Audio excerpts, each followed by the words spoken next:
Well, nothing better than trying to try out the Zorki with a news event that I'm covering for the local paper.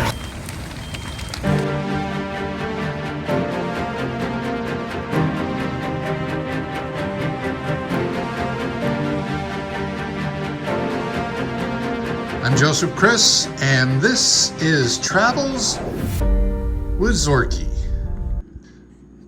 If you're just joining me on my new channel, thank you so much.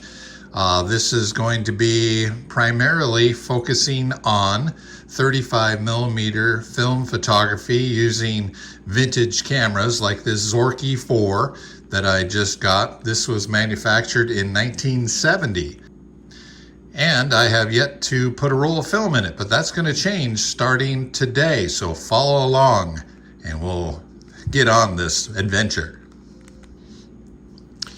I don't know if you had seen this yet, but I did get delivery on the original case, and I am only going to be using the bottom part, so I've disconnected the actual front of the case. Sacrilege to some, but that's too much fuss and too much clutter to have when you're trying to grab a shot on the fly.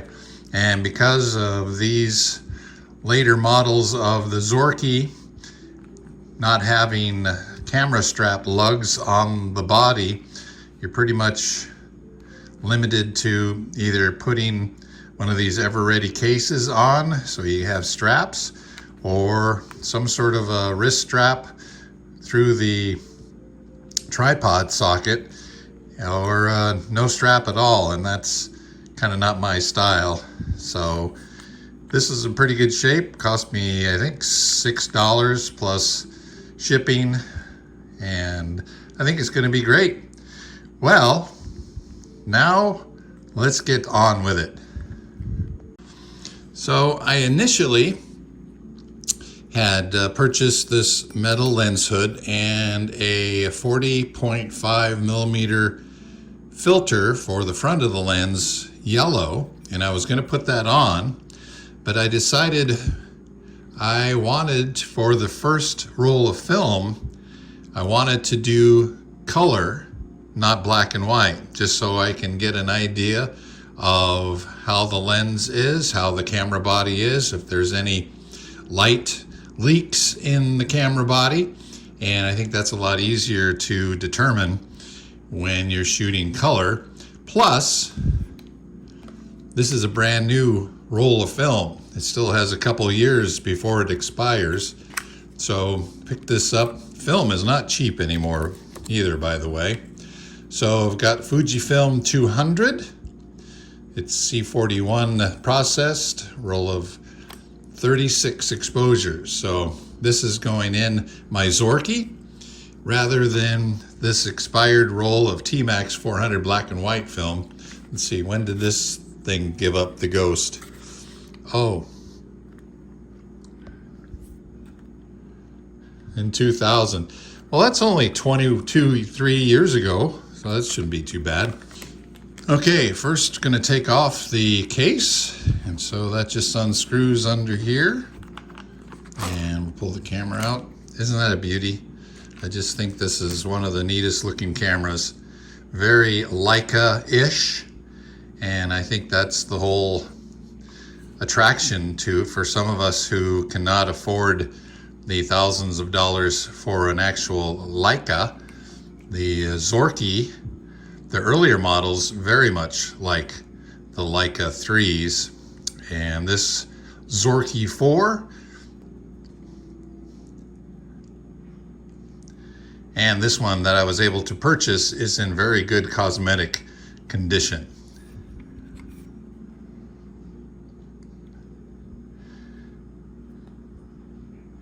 As you can see, 1970, the first two numbers here on the serial number denote the year this camera was manufactured. So bear with me as I go about opening up the back taking the back cover off, and there we go.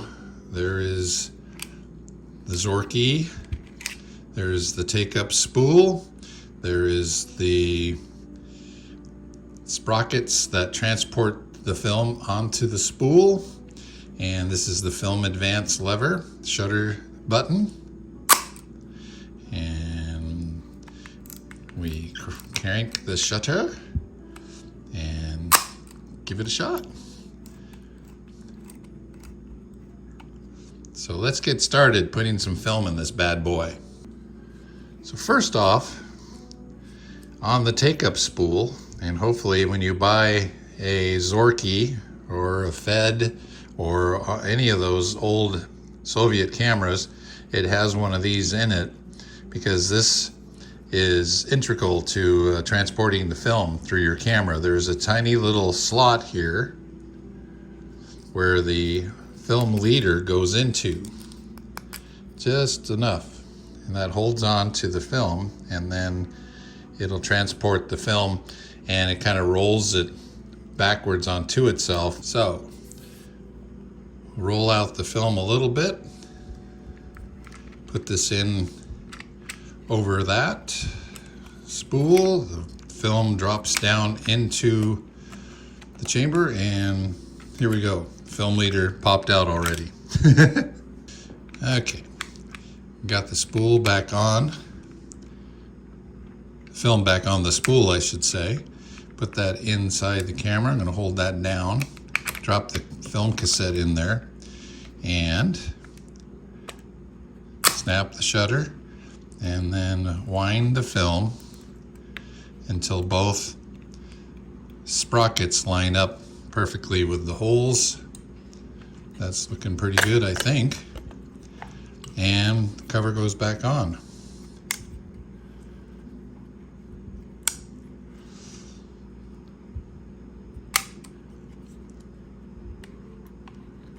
And you can see here,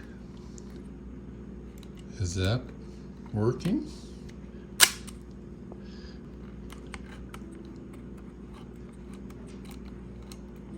It looks like it's transporting the film through. Well, keeping our fingers crossed that it is. Now, if you can see, there's a tiny little dot right on top there. And this is the film indicator of how many exposures you shot.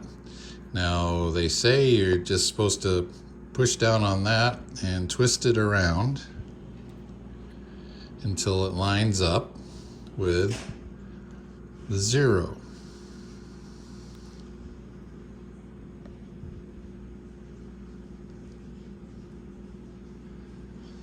And every time you snap the shutter, this will advance 1 click as you're manually advancing the film. So I hope we are good to go. We'll see. As you can see, this is a totally manual mechanical camera. There is no batteries anywhere. There's no light meter. There is no ISO or ASA setting knob or indicator. You just have this arrow that points to the way that you will wind the film, and down here gives you an indication. You pull this up, and after you disengage the shutter advance, then you can roll your film back in. So, on this little lever here, this is a diopter for your viewfinder to help make your vision a little bit clearer. So, kind of excited. We're ready to make some pictures with my Zorki 4.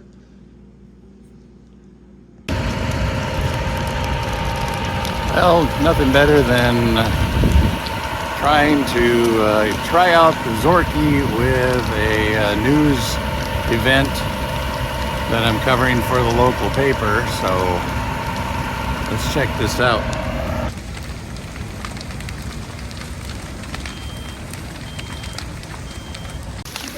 So we're gonna see how these pictures turn out on the Zorki 4, and got more pictures to take.